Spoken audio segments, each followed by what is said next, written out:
Hey, what's up, YouTube? Today I'm going over David Hawkins scale, showing the different emotions and the different levels of energetic frequencies associated with the emotion. They were actually able to measure this. So this is very scientific based. It's not just all woo woo. So the lower numbers on the scales are associated with the lower emotions, and they tend to be more dense, more sticky, more contracted, uncomfortable, very much undesirable, low vibrational feelings that we generally want to stay away from. And then as the scale goes up, you see courage, acceptance, love, joy, etc.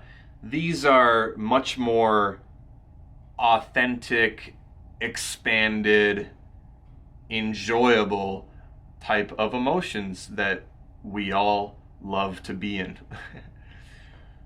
So, and now the higher on the scale and the lower, it's not good or bad. That's a very important discernment, because sometimes it is very natural and necessary to go to the basement or the lower emotions. For example, if someone you're close to passes away, you should feel grief. That's a very natural response. And actually, if you completely deny those feelings and suppress them, then they will, and freeze them, your issues stay in your tissues. They will stay with you and sort of control your life from the unconscious. So it's best to allow the energy to go, the emotions to go through you, energy in motion, and though you don't want to drown in it. Okay, so we'll go over some of the lower ones first. So shame and guilt are the lowest. Feeling shameful and guiltful for something you have done, it makes sense. You're barely even alive at this point. So you want to stay away from things that you know are bad. So for example, if you're a guy or a girl and you watch porn and you bust this fat nut, and then you're just sitting there with like the nasty ass video still playing, feeling shameful and guiltful. Well, it's because you just did something that you know is extremely bad for you. So the natural response would be to feel that. Now, you don't have to feel that, though there is a mechanism for these emotions. And definitely the cure for guilt, shame, would be forgiveness, forgiving yourself. Or recognizing that you can't do anything wrong, and don't hold yourself hostage about it, because it's all good. God's long name. Okay, so you see apathy, grief, fear.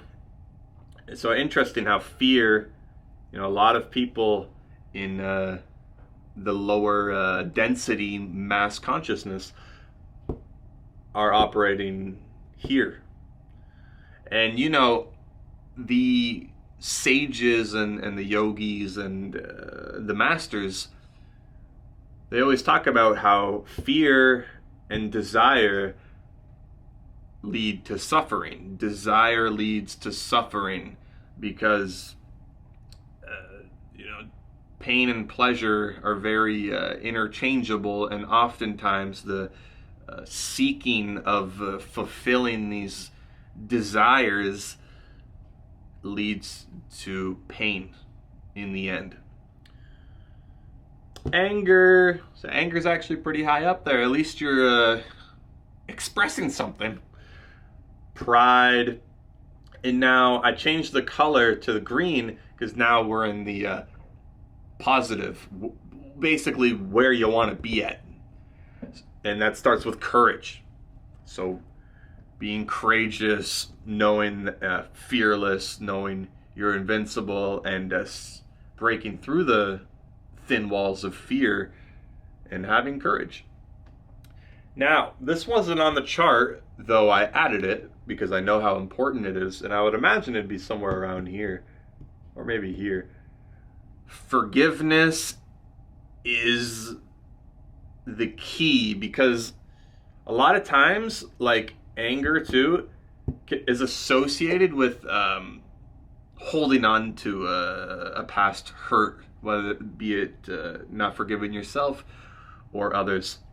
So forgiveness, all spiritual healing starts with forgiveness, and forgiveness really is kind of the springboard to the higher dimensions, the higher emotions. Because if you don't have forgiveness, you'll stay stuck. I probably should have put it under courage. You'll stay stuck down here. So forgiveness is the key. Forgiveness is freedom. Freedom from the past. Freedom from the shame and the blame and the game. So how to forgive. One of the easiest, best techniques is the Ho'oponopono prayer. It's a Hawaiian, easy to follow prayer mantra. It goes like, I'm sorry, I forgive you, thank you, I love you. And you just say that over and over again with conviction and sincerity and presence. Thinking about, like, you can do it like you're talking to the relationship that needs forgiveness or to yourself, and you just keep repeating it until the energy dissolves. And you will know when it dissolves, because then you will see things as they are, and when you think of so-and-so, you will just be neutral about it. And that goes to neutrality. Neutrality is very important because you want to be able to see things as neutral without judgment and without kind of emotional reactivity. Willingness, so the willingness to be open and available and receive. So, one of the most important things is to be open and willing to receive guidance from the higher realms. You could say, I am here, I am open, I am ready, guide me, or dear spirit, I am open and available, what do you want me to do? And then just listen. Okay, acceptance, reason. So those are all good. Now, let's get to the juicy ones. So I have these in blue because these are like the awakened, ascended, where you want to be as much as possible. Love. So love for yourself, compassion, love. And this is like the ultimate key right here. So I've been waiting to talk about this. Joy, following your joy, remembering your joy, being in joy is the portal that will get you from here to here. Joy is even higher than love, which is crazy. And joy stands for jump over yourself. Love stands for lots of vital energy. Yes.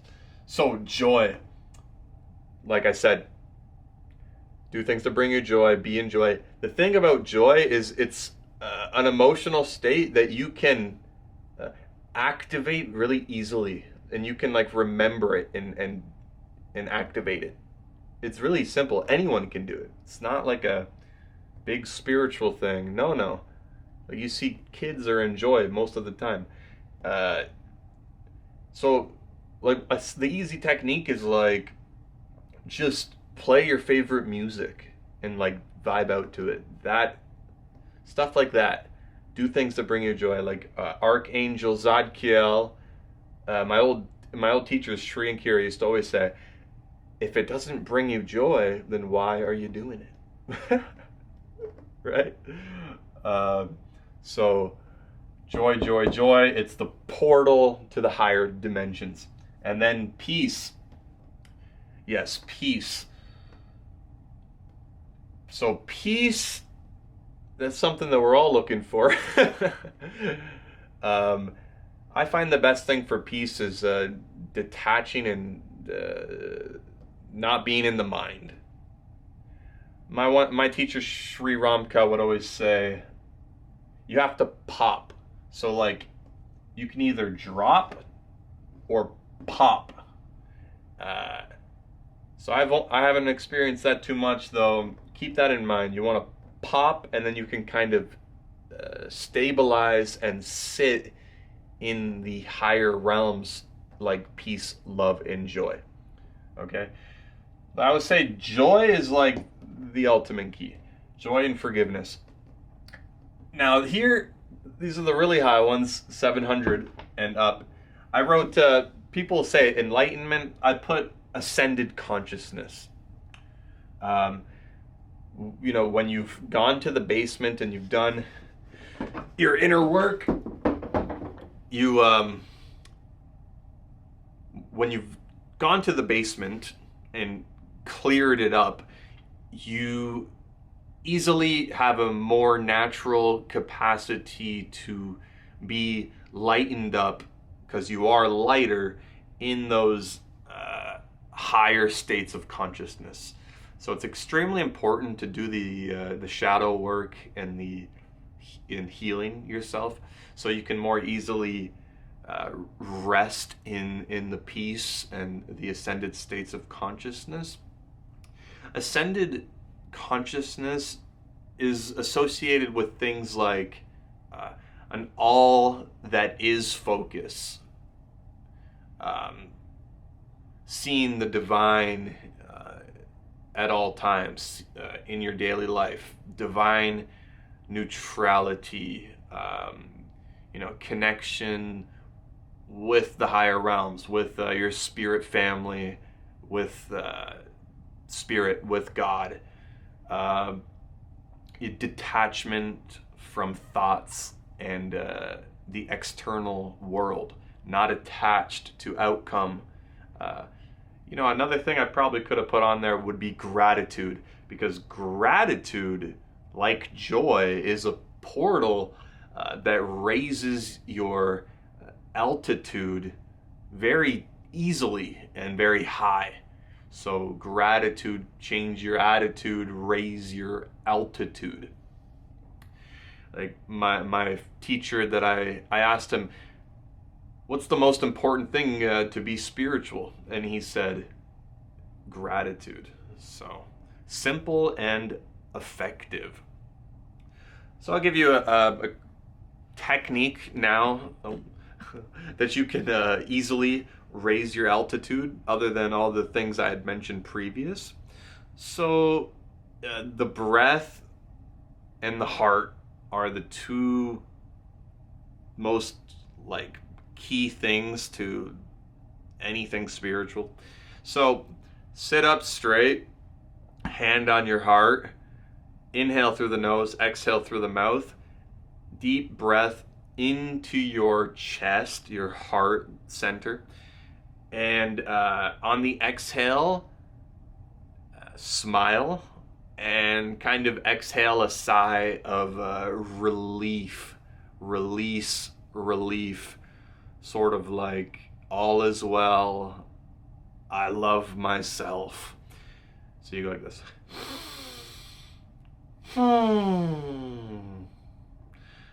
that technique will instantaneously lift your spirits and raise your altitude, especially if you do it with sincerity. And you can do it like 5 times in a row. Yes, world's shortest meditation, 1 conscious breath. So that's the video. And remember though, the lower, denser emotional states are not bad. Not bad. So don't judge yourself if you're in them. Sometimes they can be extremely useful, and you have to, you have to express real. No, I'm not talking about emotional reactivity. I'm talking about like real emotion. Like Jesus wept. Jesus didn't say, "Oh, an emotion, I'm just gonna observe it and it's nothing and bad. Don't fall for those traps. Of course, you do want to maintain the level of the neutral observer, though you do have to explore and express your feelings, because we are human at the end of the day. We can't deny that. So 30 years of unconscious pain, or 30 seconds of intense emotional release. So don't judge yourself over the bad emotions. Do your practices. Forgiveness, joy, and gratitude are the 3 keys to raising your energetic vibrational frequency, or I like to say your altitude. So that's the video. I hope you guys enjoyed. Peace.